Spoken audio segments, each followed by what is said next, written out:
Hi, Misfits. This is Kevin. And this is Kate. Welcome to Horrorwood.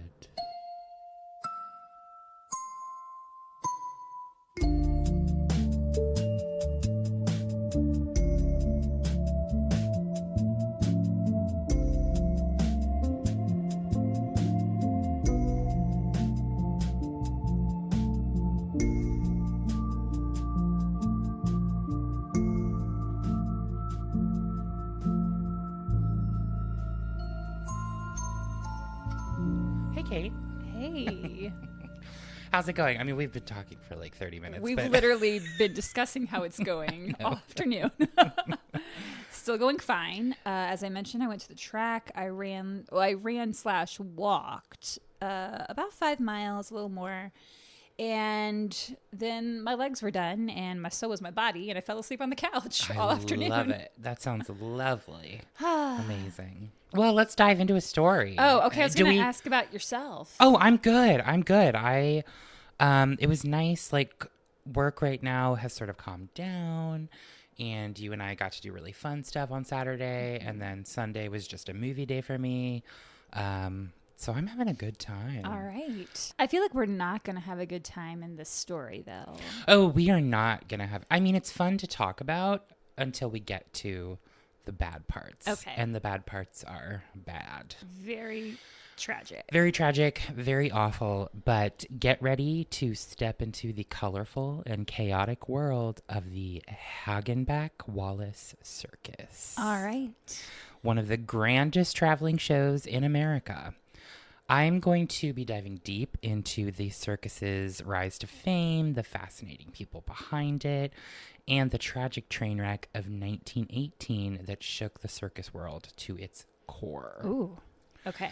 We'll explore the immediate aftermath of the disaster, the haunting legacy it left behind, and how the performers who died that day found a final resting place at Showmen's Rest, just outside of Chicago in Forest Park, Illinois. All right. Which we are going to be going to. I'm looking forward to it. No, I think so. I think it's a really beautiful tribute. Because essentially Showmen's Rest, this was like the first thing that happened where a lot of people got buried there after it was established. I'll talk all about it. Don't you worry. I'm not worried. All eyes on me in the center of the ring, just like a circus. Oh, okay, Brittany. Brittany. I just had to get that out of the way. All right. Otherwise, we're just going to plague you. All the while I was researching this, that's all I had in my head. I'm not at all surprised. All right, so let's talk about the man who founded the Hagenbeck-Wallace Circus. Okay. Ben Wallace. All right. Wow. So Ben Wallace was born on October 4th, 1847. Well, that was a really long time ago. No, I know. When I looked at that, I was like, is that right? And I'm like, no, it's right. Just outside of Johnstown, Pennsylvania, to Ephraim and Rebecca Wallace. His family had Scottish roots, and his grandfather had lived in Indiana and fought at the Battle of Tippecanoe under General William Henry Harrison. So history and toughness kind of ran in his bloodline. Okay. Also, all the Indiana references, it makes me think of Parks and Rec because they talk about William Henry Harrison and in Tippecanoe. Tippecanoe and there's a whole episode. I don't remember that one. I forget and I've literally seen Parks and Rec like 18 times all the way through, so I think it's a later season. Okay. So in 1863, Wallace's dad packed up the family, 5 sons and 5 daughters. Ow. Oh, that's so much going on there. 10 babies. And moved them by wagon first to Rochester, New York, and then to Peru, Indiana. Okay. This is about halfway between South Bend and Indianapolis. All right. So sadly, tragedy struck fast. Ephraim died of malaria the following year, and 3 of Ben's brothers and 1 sister passed away soon after. From what I can discern, it was malaria as well. I mean, the 1800s of it all. I know, we're in like covered wagon territory. Yeah. You know what I mean? People are dying left and right. Oof. I mean, have you played Oregon Trail? Come on. Yes. I loved that game. Like on the computer at school. I loved that game at school. The old Macs, like the big chunky Macs. Yeah. With the giant discs. Oh, so beautiful. I miss those. Oh, Kate, let's go back. Anywho, one of Ben's sisters, Alice, later goes on to marry Pim Sweeney, who became director of the Lincoln Park Zoo here in Chicago. Oh, okay. So the family stayed connected to animals and show business in their own way. At just 17, Wallace enlisted in the Union Army in February 1865, joining the 13th Indiana Infantry.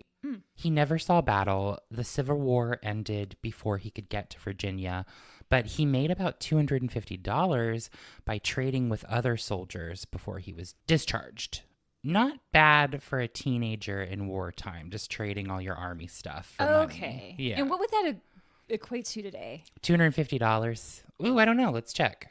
What's the answer? $4,904.89. That's a pretty good chunk of change. I think so. And he's kind of starting off those roots as like a business dude. He's an entrepreneur. Exactly. So let's jump to his adulthood. So back in the late 1800s, Colonel Ben Wallace was a well-known businessman in Indiana where he ran a successful livery stable. Is it livery or livery? I think it's livery. Thank you. Livery stable for nearly 2 decades. This is a stable where horse owners can rent space to keep their animals. Mm-hmm. But in 1882, he decided to try something a little more adventurous, starting his own circus. Whoop, whoop. Wallace had always been fascinated by traveling circus shows. And when the W.C. Coop Circus went bankrupt, he jumped at the opportunity. I want to talk a little bit about W.C. Coop because he's essentially, we're going to talk about the heavy hitters that basically created the circus industry. Okay. Which W.C. Coop is right up there at the top. So his name is William Cameron Coop, who was a behind-the-scenes circus mastermind who helped change the game for live entertainment in the 1800s. He was born on August 4th, 1837 in Mount Pleasant, Indiana. Coop had a tough start.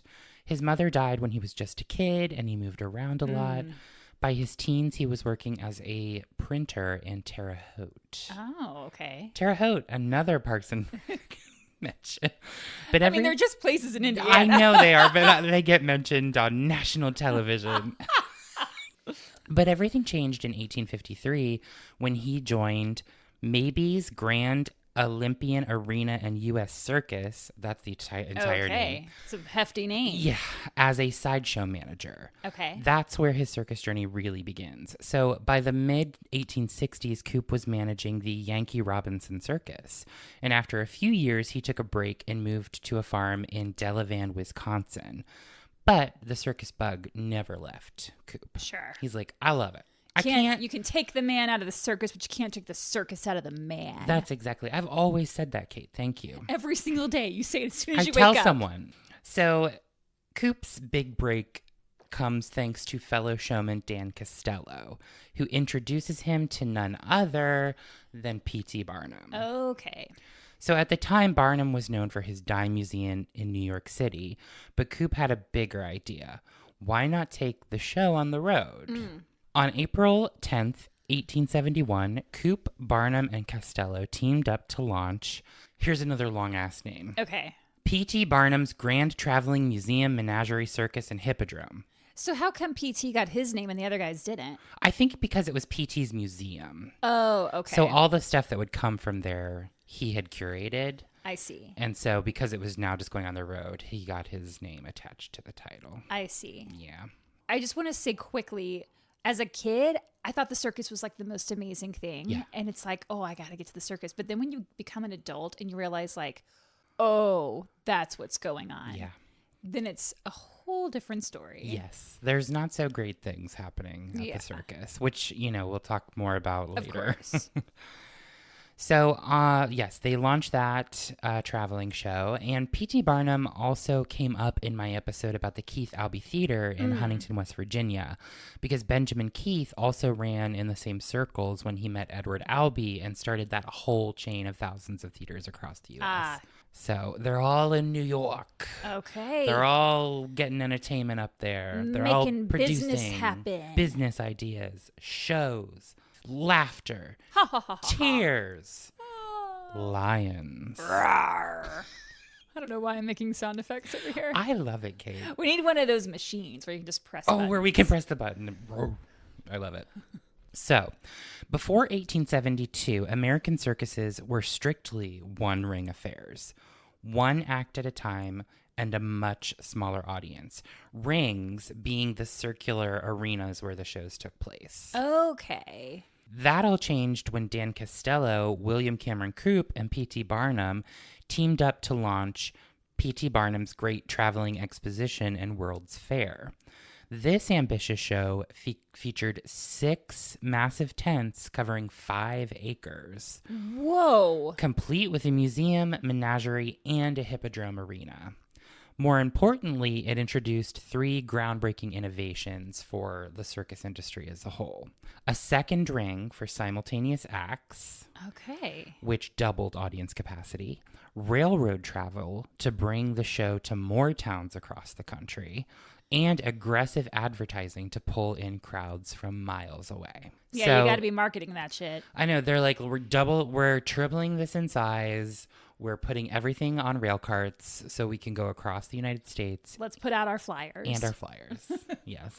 So just a year later, in 1873, James A. Bailey launched the Cooper and Bailey Circus, which quickly became the main rival to Barnum and Coop's operation. So by 1878, competition is getting pretty fierce. Yeah, because I bet. they've created this very successful model. So now other entrepreneurs are like, I'll just do that. exactly. But in 1881, the 2 shows merged to form the mouthful that was, and again, P.T. Barnum's Greatest Show on Earth, Howe's Greatest London Circus, and Sanger's Royal British Menagerie. I think you might want to shorten that, you guys. They took 3 separate titles and just shoved them Just together. squished them all in there. Maybe just do Barnum, Howe, and Sanger's Circus. That would have been much easier or to say. BHS. Or that. I should have been in late 1800s circus marketing. Maybe you missed your calling and your time period. I don't think so. I would have been dead by then. Just like that. Quick. Tuberculosis. Malaria. Pneumonia. Yeah. In 1882, that merged circus added a 3rd ring. So they had a 3rd arena, basically. Yeah. Giving birth to the legendary 3-ring circus. Oh my, I never, ever. I never connected Connected that. Yeah. It's the number of arenas in a circus. That's so interesting. Okay. I've learned something. Me too. A format that would define American circus entertainment for today, till today still. Yeah. William Cameron Coupe wasn't just a manager. He was an innovator. He came up with the idea of using the circus trains, introduced more rings, and he was just behind all of these great ideas. So always thinking big, Coupe opened the New York Aquarium in 1876 and created several other ambitious entertainment ventures, including the Equus Curriculum, the new United Monster shows, and multiple touring Wild West shows. Okay. I will say Coupe gets a little in over his head. Because that's a lot of projects. Yes, he's doing a lot of projects, and he's not really keeping up financially. That's not good. With everything. So, especially when it came to the new United Monster show, that was a big feat. A lot of different acts. It was very much like a sideshow. Okay. I saw posters for it in old newspaper clippings. Okay. I'll talk more about what they entailed. It's not great. Yeah, it doesn't sound like it. Anything with sideshow in it, not going to be good. No. It's the summer of 1882, a financially disastrous Texas tour. That's a mouthful.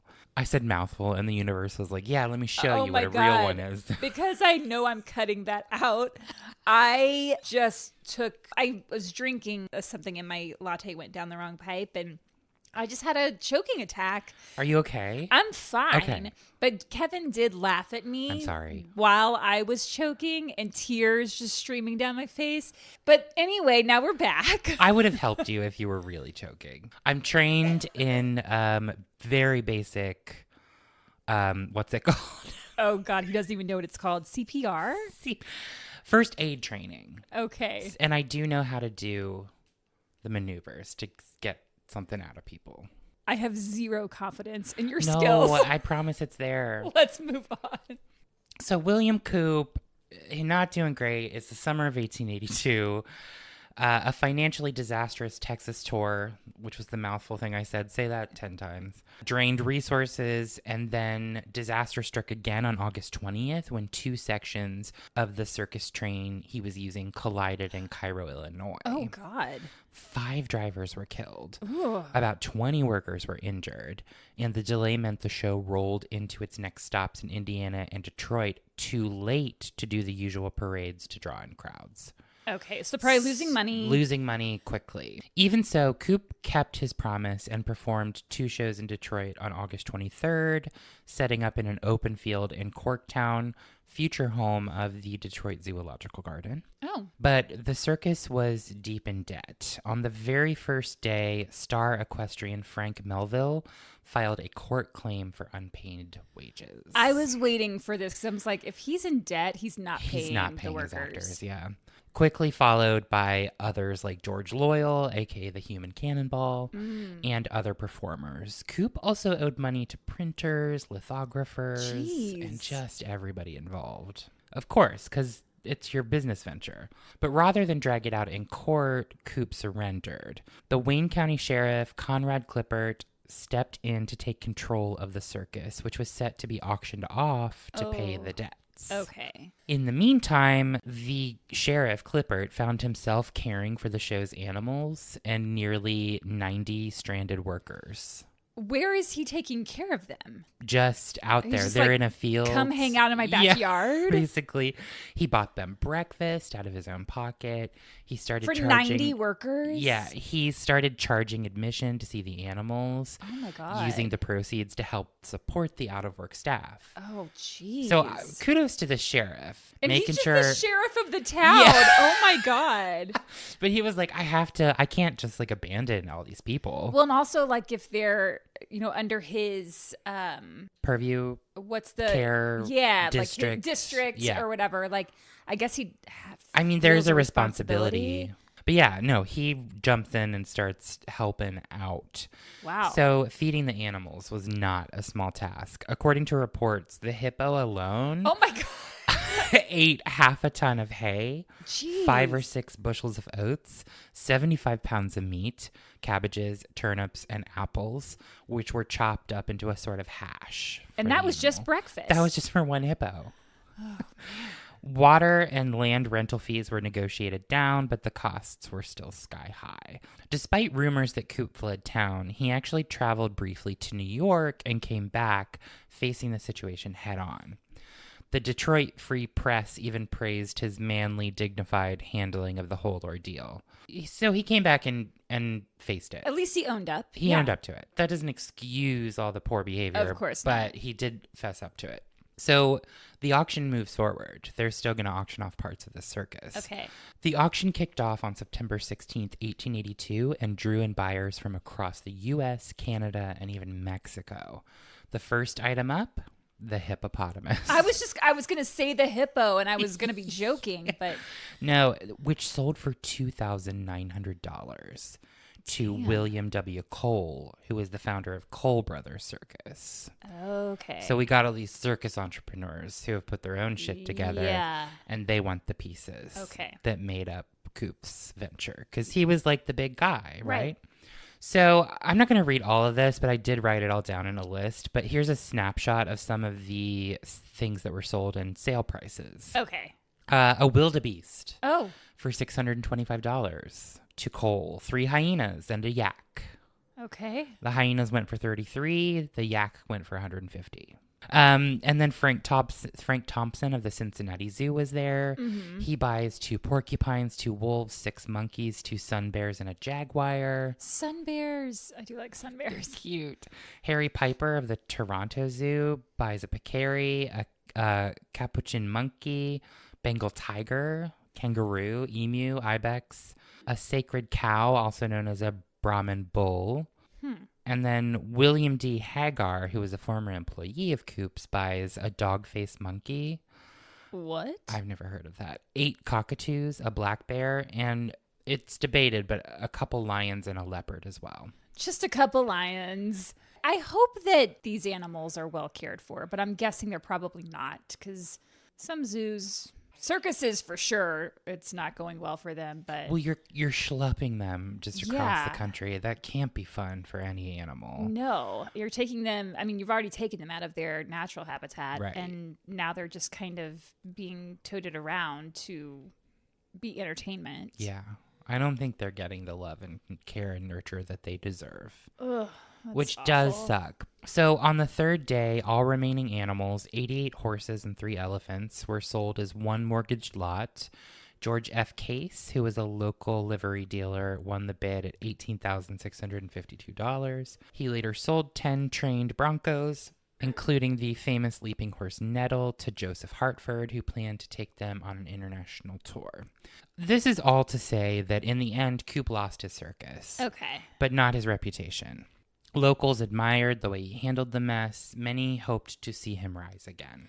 I mean, despite the field that he's in, it is nice that people kind of like rallied and he owned up to it. They're like, okay, he is a stand-up guy. Yeah. He had some hard times. Right. Let's give this guy a chance. Let's see if he can rebuild it. He doesn't. Oh, okay. He died Well, in March 4th, Oh. 1895 in Jacksonville, Florida. Okay. Though he's not as famous as Barnum, William Coop played a crucial role in, shaping what the modern circus is today. Yeah. And live entertainment at this time. Yeah. I just thought that was really interesting. I want to go back to Benjamin Wallace. We're getting back to Hagenbeck-Wallace Circus, Okay. where all of this stuff is happening. So Ben Wallace also attends Coop's auction. Oh, okay. He came back from the sale with 6 or 7 rail cars packed with circus gear, tents, costumes, poles, Whoa. you name it. Not long after, he picked up horses from another show in Texas and bought some exotic animals up here in Chicago.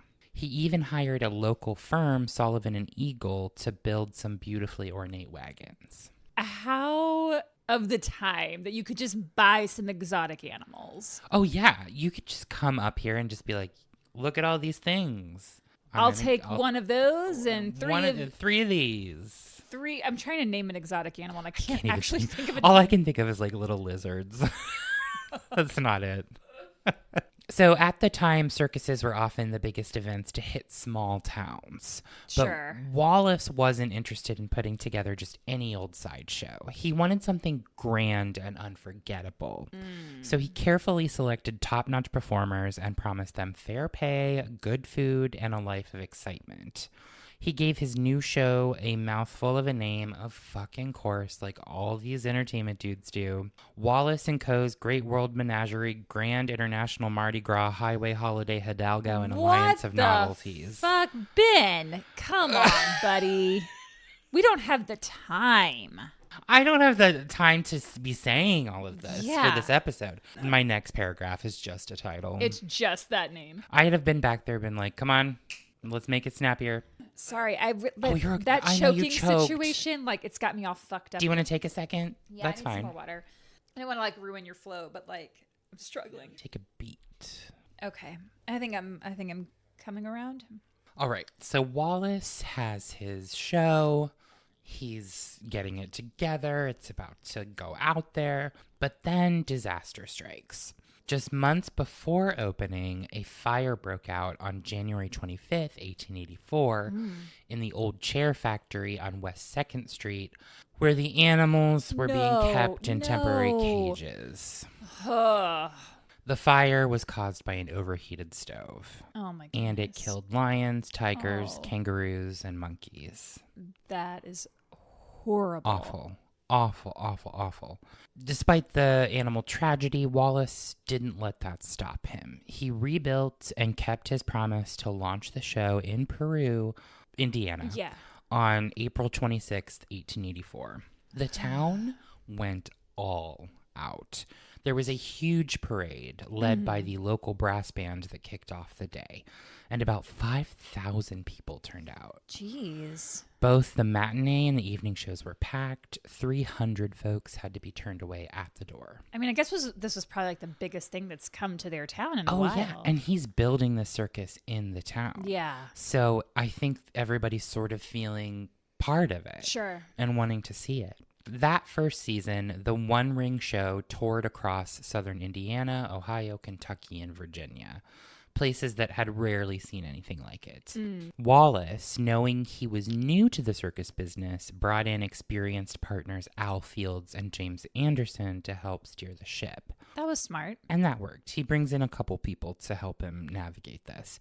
Critics praised the show, with Bandwagon magazine calling it excellent and far from a mud show. What's a mud show? I think a mud show, it refers to just a sort of dingy, dirty circus act. Like, I think a mud show is just a cheaper version of a circus. Like a dirt, because it's all dirt and field. Oh, I see what you're saying. Ground. There's not like a thing on the ground. Yeah, I see. By 1886, Wallace's circus was traveling by train using 26 cars. Whoa. The name was shortened to the Great Wallace Show. Okay, this is what I'm talking about. This is where we want to go, right? All right, Ben. That must have been those business partners you brought in. Exactly. Saying, They're listen. like, listen, hey. And it grew to include a big top, a menagerie tent, sideshows, horse tents, and a cookhouse for food. Okay. So the operation was high class, known for its skilled performers. The horses were gorgeous. They were very well taken care of. Okay. And from what I understand. Okay. Here, and elaborately carved wagons, which were still built by that local firm, Sullivan and Eagle. So what I do like about Wallace is he's using local businesses. Yeah, that is nice. For the use of his own like major entrepreneurial circus debut. Yes. So Wallace's circus becomes a source of pride for Peru. Each winter, it returned to town, and Wallace eventually bought hundreds of acres of land between the Mississinewa and Wabash rivers for winter quarters, where everybody could live, the animals could stay warm. And that was in Peru? That was in Peru. I mean, that is good for that town. I'm sure it did wonders for their economy. 100%. He even built identical yellow houses for his workers along the Wabash River in what's now called Wallace Row of housing. All right. So locals got used to seeing circus performers and exotic animals roaming the streets. Oh. They're just out. Whoa. Okay. Not like. I mean, I do love a free range for an animal, but Yeah, no, I don't think they were all just like set free. dodging cars. No. Yikes. I mean, circus performers, animal caretakers would have them out just like on walks or. Yeah. Or I guess I should say dodging like horse and buggy, because I don't think cars were happening quite yet. No, wagons. Wagons. So yeah, the town saw everybody. They became neighbors. Yeah. There were even the occasional elephant escapes, usually when the animals were bathing in the river. The elephants were mostly harmless, though they might trample a flower bed or two before being wrangled back. Okay. It's kind of wild out there. I know. You've got elephants just bathing in your river. Man. I kind of love it. Imagine like just going out for a picnic with your family. Like, oh, it's a nice day. Let's sit by the river and have a sandwich or two. And there's just an elephant just chilling out, hanging out. I mean, I do love elephants. Yeah, they're so beautiful. In 1907, Wallace made a major move by buying shares in the Carl Hagenbeck Circus. All So right. this is where Hagenbeck-Wallace comes into play. Carl Hagenbeck changed the way the world thinks about zoos. Before him, animals were crammed into tiny cages behind bars. Hagenbeck had a different vision. One where animals could live in open enclosures that looked more like their natural habitats. Okay. This idea became known as the Hagenbeck Revolution, Oh. and it completely transformed zoo design across the globe. Wow. I've never even heard of this guy. He came in and was like, no, this isn't fair. Good. Like, they need to be in enclosures that mimic where they would be normally in the wild. I'm sorry I'm talking about so many of these guys, but Hagenbeck I want to talk more about because he's super interesting. Okay. So he's born on June 10th, 1844 in Hamburg, Germany. Okay. I like how you really pronounced Hamburg. that. Hagenbeck grew up around the exotic animal trade. His father, Klaus Hagenbeck, was a fishmonger with a side hustle buying and selling wild animals. Whoa. When Carl was just 14, his dad gave him a few seals and a polar bear to care for. When I was 14, all I really wanted was, like the little baby shirts and like little tiny backpacks. That's all I wanted. It was like a little baby doll top, a tiny backpack, and I was happy. I didn't need a seal or a polar bear, and I was just fine. Me too. I also wanted little shirts and little backpacks because of the Olsen twins. Is that where it came from? Maybe. I also loved like Harriet the Spy. I'd go out, I'd have a tiny backpack with all my spy gear. Oh, I see. And I would pretend to be spying, but I'd just walk up and down the street, look at houses and go, and then write something in my notebook. In your Lisa Frank notebook? Oh, those were the days. Anywho, so Carl's 14, he gets a polar bear and some seals, and that's kind of the beginning of his lifelong obsession with animals. Okay. He started collecting animals and, getting pretty ambitious with it. So Collecting animals, like what do you mean? He would buy and care for or rescue and care for animals. So just Did he have anything. like a place for them? Yeah, because his dad's a fishmonger. I think they live kind of in an area where they can handle this. Because remember, his dad is also dealing exotic animals. Right. So he has space for those. Gotcha. So Carl kind of follows in his footsteps, but eventually leaves home to travel with hunters and explorers and capture animals from jungles, deserts, and icy mountains all over the world, which I don't love. Yeah, that sucks. He became one of the most well-known exotic animal dealers of the 19th century, supplying zoos across Europe, and even working with P.T. Barnum in the U.S.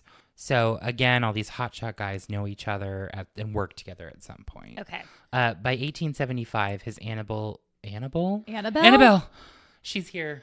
I knew I shouldn't have watched that video. By 1875, his animal exhibits were touring major cities in both Europe and America. But Hagenbeck didn't just exhibit animals. And this is where we don't like Hagenbeck more. He controversially included people, too. Oh, like on display? Ugh. Starting in 1874, he began showcasing indigenous groups like the Sami and Samoans, complete with their traditional clothing, tents, and even reindeer. He called them natural populations and presented them alongside animals as part of his human zoos. That's tragic and atrocious. Yes. The idea took off in Europe, and similar exhibits popped up in places like the Jardin d'Acclimation in Paris. Well, this is horrible. Yeah, awful. Awful. It's basically sounds just like a bunch of middle-aged guys trying to get rich. Yes, that's exactly what it is. And exploiting others. Anything that they can to do it. Ugh. I don't love it at all. In 1876, Hagenbeck sent a collaborator to Egypt to bring back both wild animals. I keep saying animals. She's gotcha. What the fuck? In 1876, Hagenbeck sent a collaborator to Egypt to bring back both wild animals and Nubian people for exhibition. Wow. The Nubian village shows toured Paris, London, and Berlin and were very popular. He also had agents bring Inuit people from Labrador to his zoo in Hamburg. Okay. These so-called ethnological exhibitions drew giant crowds, even though they were built on deeply exploitative and racist ideas that we would now condemn. People can really people hard sometimes. In the worst way possible. Yes, that's what I mean. Mm-hmm. Like, the fact that that's what they would spend their money on. Yeah. Like, to go see that, you know? It's awful. Don't get me wrong. I can't imagine what it would be like to just be taken over somewhere completely new and then gawked at. Mm-hmm. But also, I can sort of see it from the other side, not from the people who are making it happen, but from the people who would consume it. Because world travel isn't super widely available to everybody. Sure, but something tells me that that's not why most of them were going to these exhibits. No, I mean, they wanted to see the exotic. What they thought at the time was like exotic people who were like indigenous tribes or wild, in air quotes, I'm saying. Right, you know? right. So Hagenbeck's reach didn't stop there. His trained animals were a major attraction at world fairs, like the 1893 World's Columbian Exposition in Chicago. Woo! and in the 1904 St. Louis World's Fair. He was even behind animal acts at Coney Island in New York City. And in 1900, he made headlines by crossbreeding a lion and a tiger. Like a liger? Yeah. Then selling the hybrid to a Portuguese zoologist. This is possible. I looked it up because I was like, it's possible. Well, I heard about it in Napoleon Dynamite. Oh, yeah, That's of his course. favorite animal. Right. I haven't seen Napoleon Dynamite in such a long time. Oh, I thought you were going to say like ever. And I was like, stop this recording. We're going to watch it right now. No. I did see it and I remember loving it, but it's been since it came out that I haven't seen it. When that movie came out, Yeah. I watched it 8,042 times. I watched it over and over. I loved it. That's fantastic. I would come home from school every day when I was in elementary school, and for about a year, I would watch the first Pokemon movie. I did mean to say that the 1893 World's Columbian Exposition was the Chicago World's Fair. Right. That was its original name. Yeah. Just making some history Connections. Before like Napoleon Dynamite, what was the thing? You mentioned Liger. He was doing something. Can you back us to that? So Carl Hagenbeck, who revolutionized zoos, Yes. is also showing off people. Right. And he breeds a lion with a tiger and then sells it to a Portuguese zoologist. Okay. So we're back. Got it. Despite his globe-trotting and business success, Hagenbeck had a long-term dream to build a permanent zoo where animals could roam in realistic landscapes. Okay. I do like that. I like that. I don't like that he was going out and like taking animals from different places. Oh, yeah, he was just capturing them. But I guess once you have them, you would like them to at least be as close to their actual environment as they can be. Yeah, at least.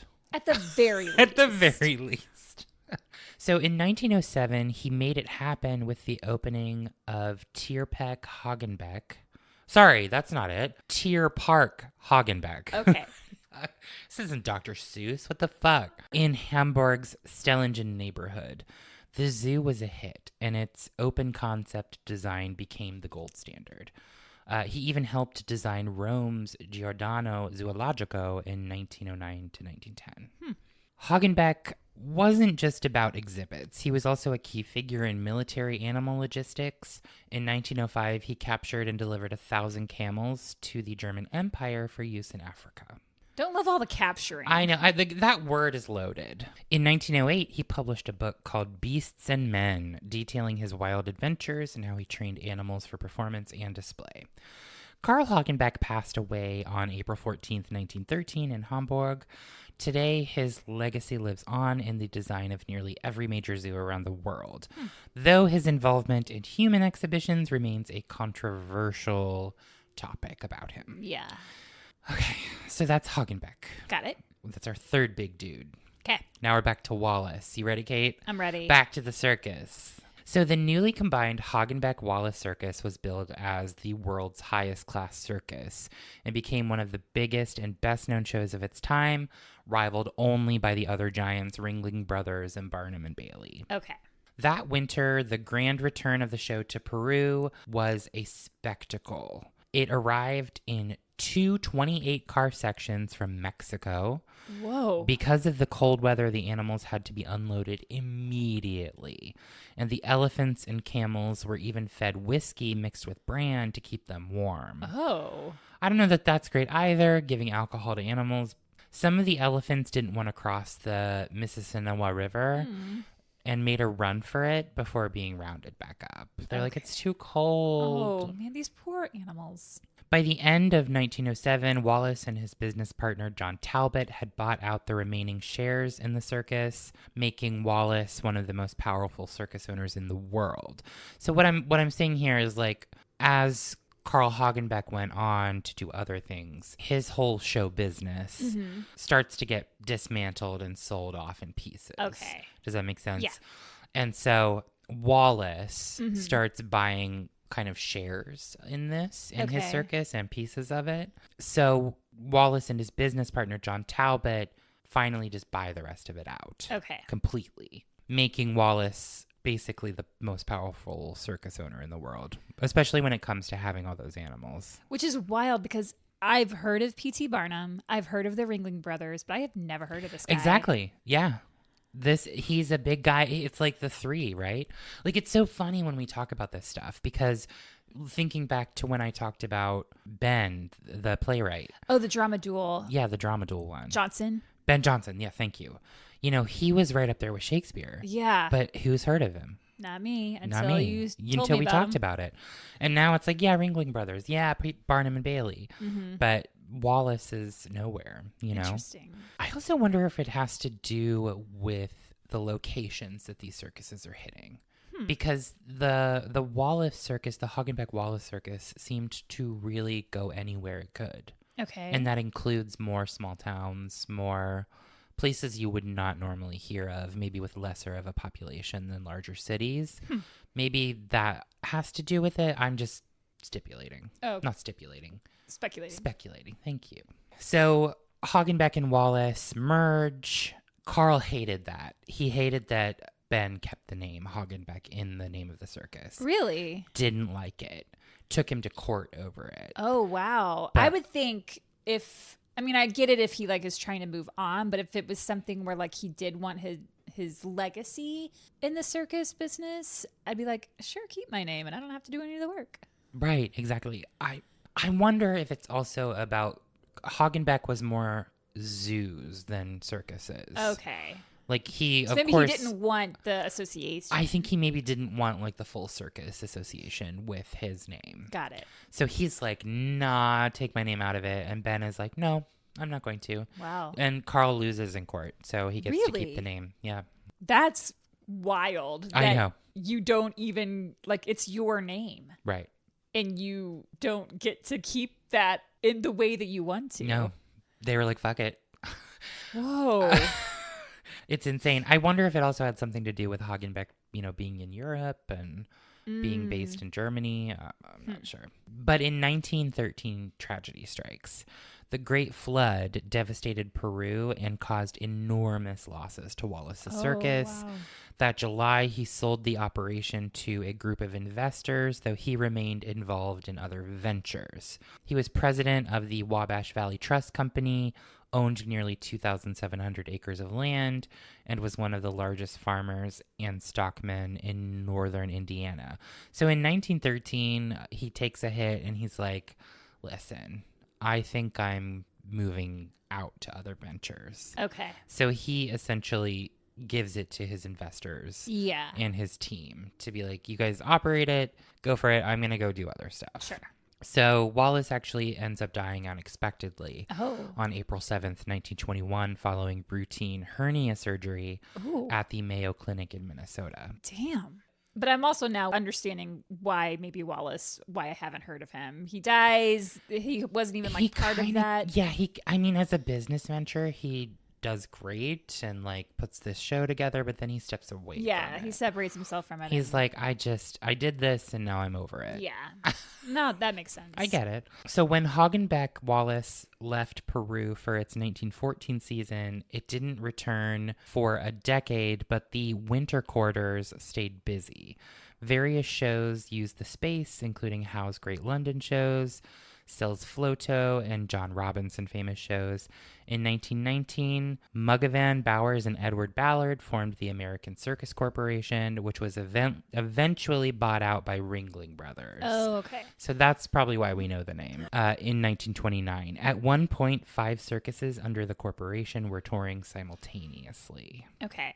During the Great Depression, many circuses folded. I mean, yeah, that makes sense. Ringling used the Peru winter quarters through the 1930s for some of its operations and grain storage, but by the late 30s, the site was being phased out. In 1941, more than 150 wagons were burned for scrap metal to support the war effort, and by 1944, the entire property had been sold. All right. Today, a few original buildings from those legendary winter quarters still remain, a reminder of when Peru was the head of circus magic, all thanks to one ambitious man with a dream, Ben Wallace. Eventually, Hagenbeck-Wallace goes under the umbrella of Ringling Brothers. Okay. But in the early summer of 1918, the Hagenbeck-Wallace Circus was touring around a little bit more.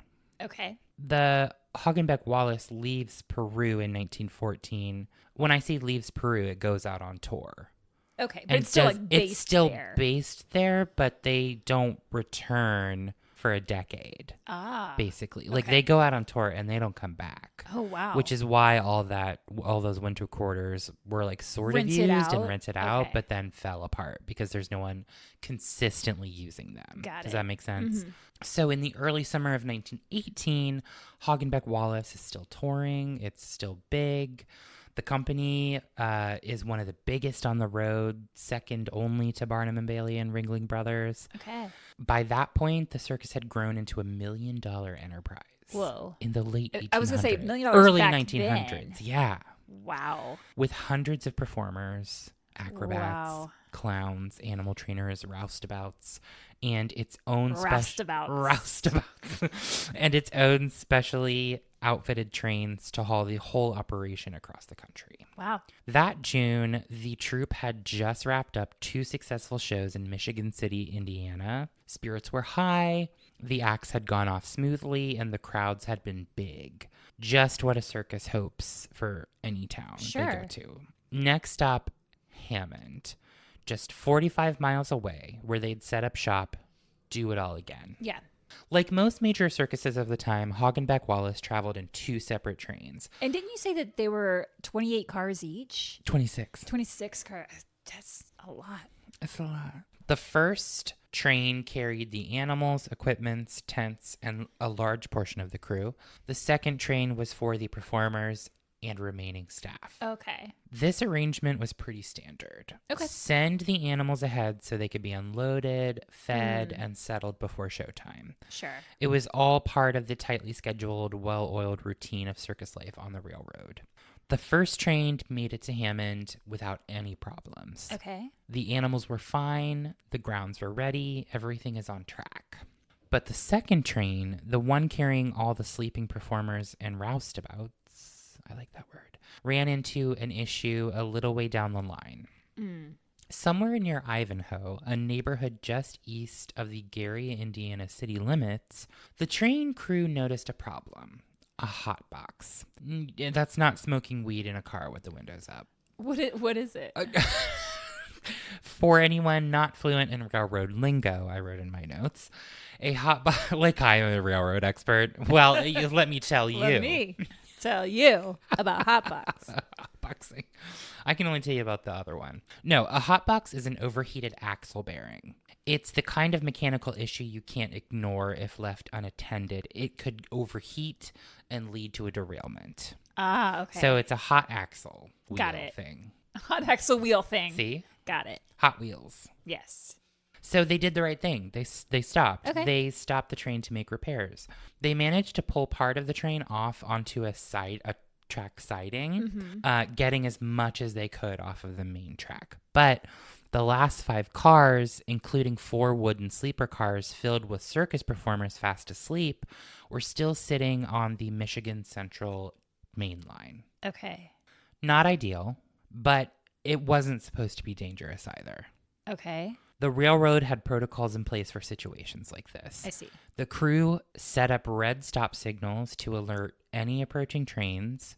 They even had engineers out there waving lanterns, a visual backup to the signals. Yeah. Meanwhile, somewhere up the line, an empty troop train was heading west. Its job was to pick up U.S. soldiers for deployment to Europe.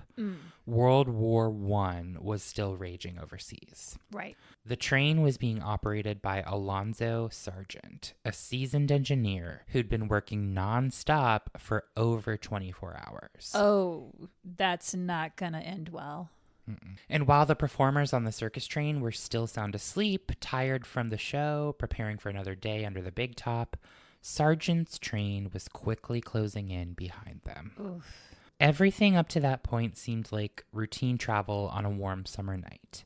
Just another overnight jump from one Midwestern town to the next. The animals were safe, the tents were ready, the performers are resting. No one knew that within minutes, a disaster was about to unfold. It was about 4 a.m. on Saturday, June 22nd, 1918. Their destination of Hammond, Indiana was only about 45 miles away. Alonzo Sargent knew the circus trains were ahead. Okay. But as I said, he'd been on the job for over 24 hours. He'd also just eaten a heavy supper, taken his medication. Alonzo. And tragically, he fell asleep at the throttle. Ugh. Despite the red lights, despite the lanterns, despite knowing he was following slower trains, Sargent never hit the brakes. The steel troop train came in hot and smashed into the rear of the circus train at about 45 miles per hour, completely pulverizing the wooden caboose. The next car, another wooden sleeper, splintered like matchsticks. Oh, God. Then another and another. 4 wooden cars filled with sleeping circus workers were obliterated, one right after the other. It was instant chaos. I mean, I guess that's the only, good thing you can think about is that it was kind of immediate. It doesn't sound like... No. If they're asleep, you're probably going to wake up if you're, 4 cars up, but it's still going to be, so quick. Death? Yeah, that's what I'm saying. Oh, no, it wasn't quick. Oh, it wasn't? No, let me tell you. Oh, God. Henry Miller, the circus's assistant lighting manager, was in the last car. I was in the last coach and was asleep. When you say the last car, do you mean the first one hit or the last first one hit? Okay. And was asleep when we were hit, he told the Chicago Daily Tribune. I woke to the sound of splintering wood. There was another crash and another and another. The train buckled on itself. Ooh. But the horror didn't end with the impact. Those cars were lit by kerosene lamps. Oh, geez. Which shattered on impact and spilled fuel everywhere. And they're wooden cars. They're wooden cars. Flames erupted immediately. Oh, my God. Leaping across the broken wood and igniting everything in sight.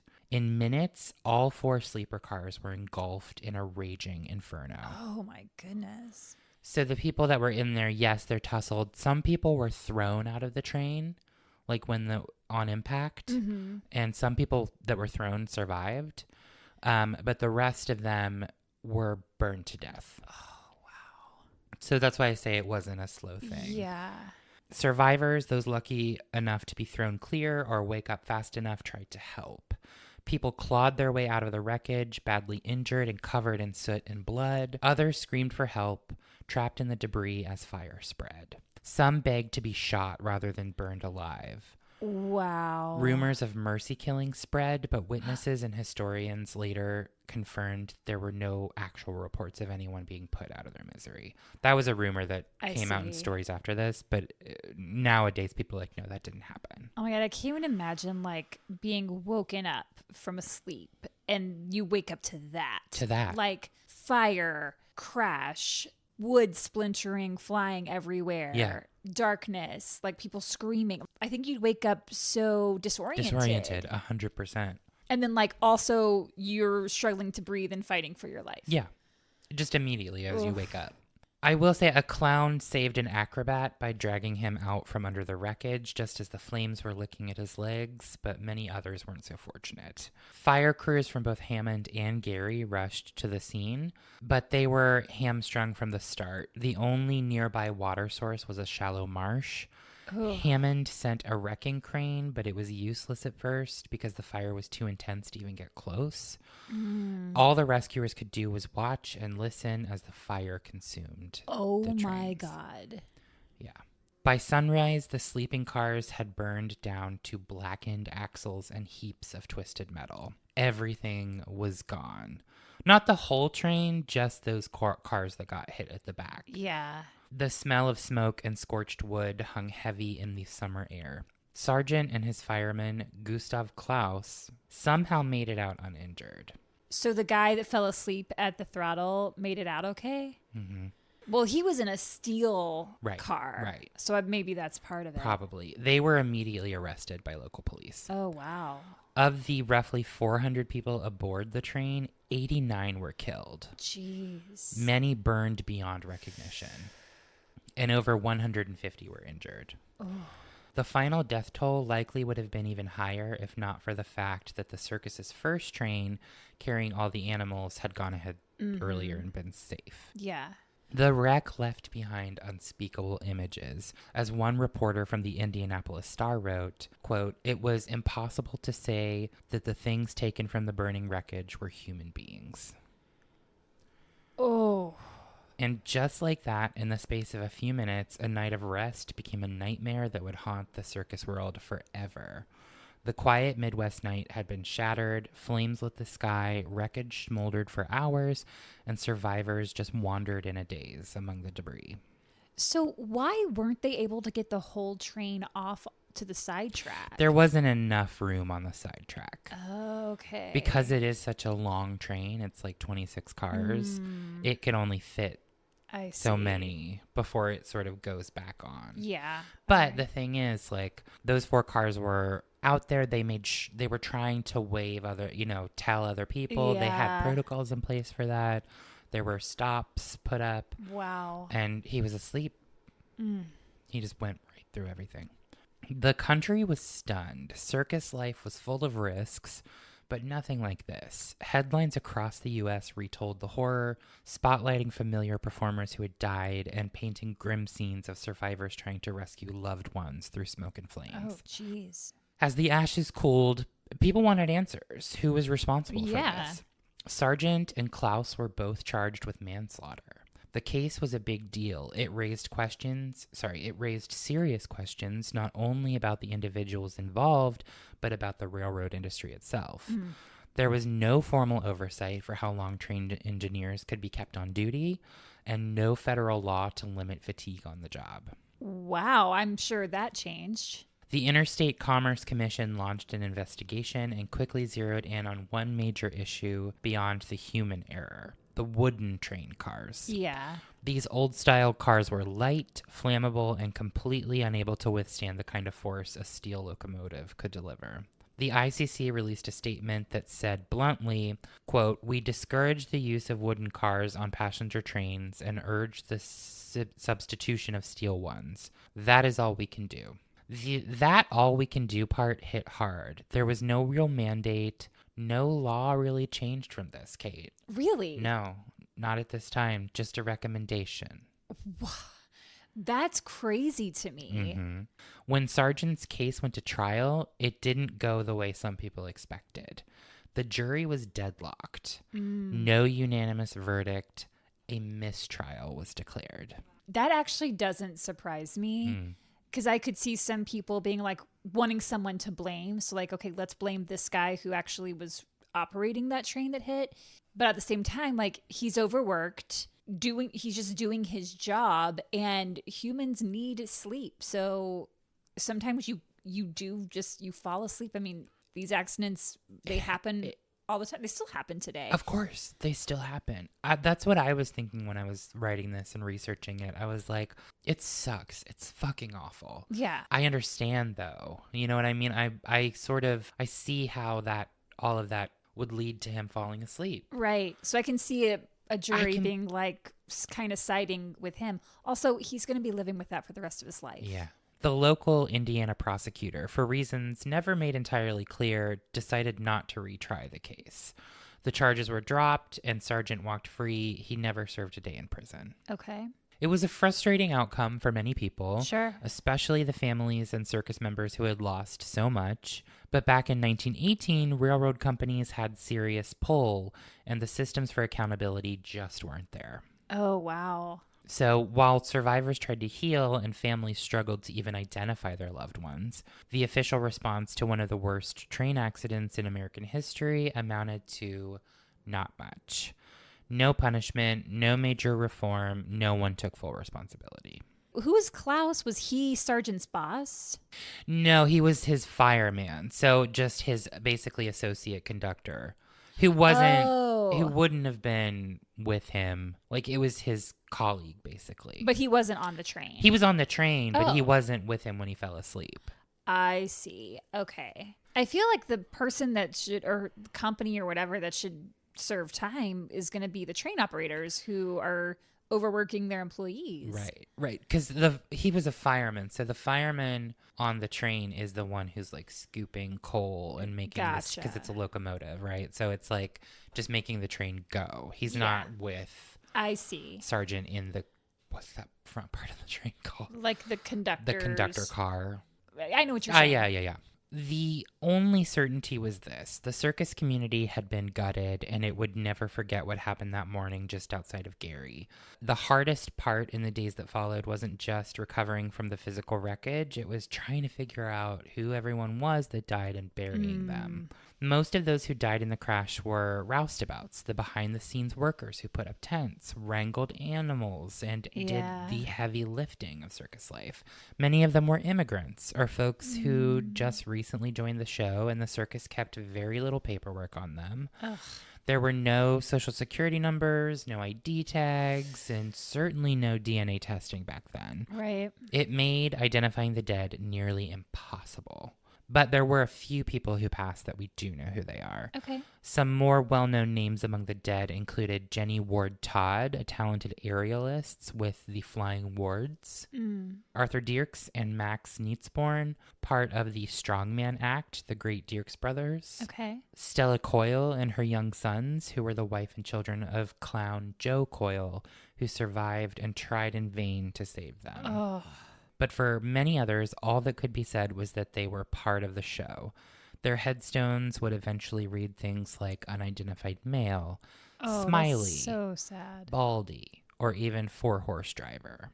Back in February 1913, a small group of carnival folks got together at the Saratoga Hotel in Chicago with a big idea. They wanted to create an organization that would support show people through thick and thin. That meeting gave birth to the Showmen's League of America. And none other than Buffalo Bill Cody was elected its first president. Okay. Star power. To get things rolling, the founding members pulled together $1,385, which was a decent chunk of change back then. They chose the elephant as their symbol, calling it alert, sagacious, and victorious. Aww. Qualities they believed every good showman should have. Just a month later in March, they held their first banquet, kicking off a tradition that still continues today. Oh, wow. From day one, the league was all about community, support, and friendship. Members pledged to help those in need, whether they were sick, struggling, or had no family to turn to. They even provided burial space for those who didn't have a final resting place. As part of their vision, they'd purchased a section of land at Woodlawn Cemetery in Forest Park, Illinois, just west of Chicago. Fast forward to now, and the league is still going strong. They host annual holiday parties for kids in need. They've awarded over $1.3 million in scholarships, and they stay active in the industry through trade shows and events. So what started as a small gathering in 1913 has grown into a lasting legacy of support, fellowship, and pride in the world of outdoor entertainment. Oh, that's amazing. It's great. Yeah, I looked that up and I was like, oh shit, they're still like a full-fledged organization. Yeah. After the crash, with dozens of victims unclaimed and unidentified, the league stepped in a massive coordinated effort. 53 of the victims were buried together in a single large mass grave at the cemetery. Oh.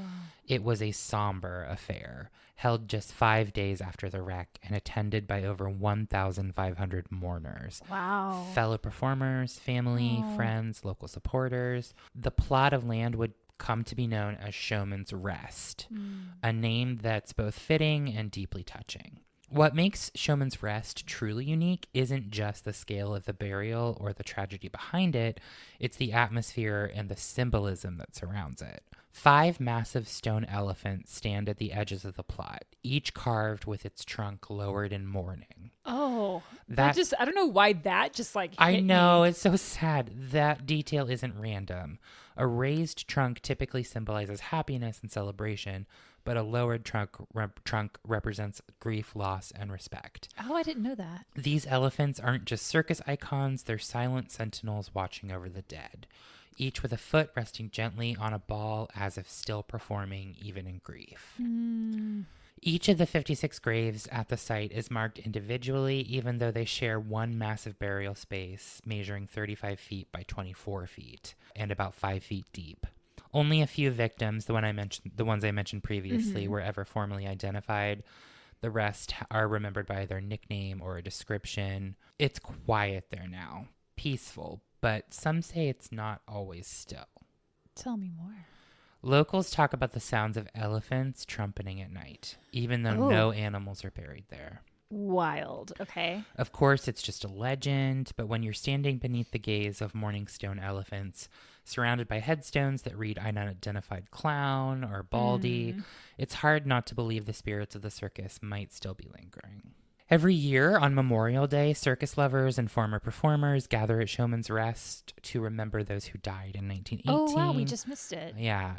And all the showmen who've passed on since. It's a celebration and memorial rolled into one, filled with stories, tributes, and plenty of emotions. It's one way the circus community keeps its own legacy alive. Oh, wow. And while Forest Park's Showmen Rest is the most famous, it's not the only one. Similar burial grounds honoring circus performers can be found in Hugo, Oklahoma, Tampa. Oh, sorry. I'm reading those off as like different cities. As soon as you went to Tampa, I was like, I bet it's just Hugo, Oklahoma. Similar burial grounds can be found in Hugo, Oklahoma, Tampa, Florida, and Miami, Florida. Got it. Each a reminder that, this unique lifestyle came with both glory and grief. Back in the fall of 2006, Chicago's Neo-Futurists theater company put together a one-of-a-kind show and called it Roustabout, the Great Circus Train Wreck. Oh, wow. Inspired by the tragic story of the Hagenbeck-Wallace Circus, the play was written by Jay Torrance, who also co-directed it with Christy Kohler. Oh, wow. I know those people. Yeah. It made enough of a splash that the Neo-Futurists brought it back the next summer, this time performing it at Theater on the Lake as part of the Chicago Park District's summer series. So the show didn't stop there. In 2013, Roustabout was staged by Concordia University Chicago, and then again in 2016 by University of Wisconsin-Eau Claire, with theater professor Arthur Grote at the helm. Clearly, the story of circus tragedy and resilience keeps resonating with new audiences. Yeah. Also, if you visit Peru, Indiana, you can visit the Circus City Festival Museum and the International Circus Hall of Fame. Oh. It's branded the circus capital of the world according to their city's website. According to them. That's what I pulled from their city website. And that's the story of the Hagenbeck-Wallace Circus history, the 1918 Hammond train crash, and Showmen's Rest. So when are we going to go to the cemetery? We should go this week or maybe next weekend. Let me know when you're free. Yeah. If any of you have been to that cemetery, let us know. We're going to probably take pictures. Yeah, or, we'll go. 100%. We'll do something we'll post on there. In the meantime, you can leave your comments on Instagram, Facebook, YouTube, or Spotify at Horrorwood Podcast. Or shoot us an email at horrorwoodpodcast@gmail.com. And if you're feeling so inclined, you can jump on over to Patreon at patreon.com/horrorwoodpodcast. Don't do overworking your employees. Don't do underpaying your employees. Don't do keeping animals or people in cages. Just a thought. Yeah. And do have a great week. And get some sleep. Get your rest. Get your rest.